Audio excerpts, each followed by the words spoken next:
भाजपा में महामंत्री तरुण चुग जी हमारे साथ मौजूद है। आज भाजपा ने अपना संकल्प पत्र जारी कर दिया है, जिस पे बातचीत करेंगे। सर, क्या कुछ खास है संकल्प पत्र में? हर क्षेत्र में हर वर्ग को आगे ले जाने की गारंटी है मोदी की गारंटी। चारों दिशाओं में विकास की क्रांति की गारंटी है मोदी की गारंटी।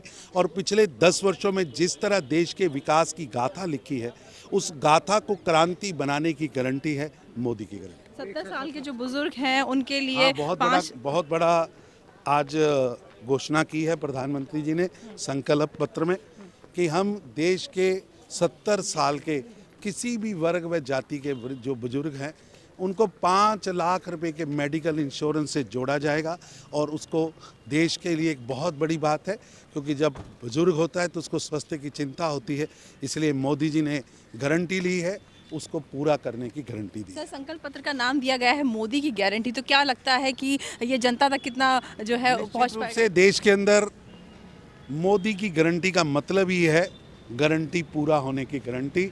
और देश के हर नागरिक को विश्वास है कि मोदी की गारंटी का मतलब गारंटी पूरा होने की गारंटी है। बहुत शुक्रिया हमसे बात करने के लिए। ये आप सुन रहे थे बीजेपी के महामंत्री तरुण चुग जी को, जिनका कहना है कि बीजेपी ने जो जो गारंटी की बात की है उसे पूरा करने का काम करेगी। कैमरा पर्सन बलवंत सिंह के साथ गुली शामुन, सिर्फ टीवी दिल्ली।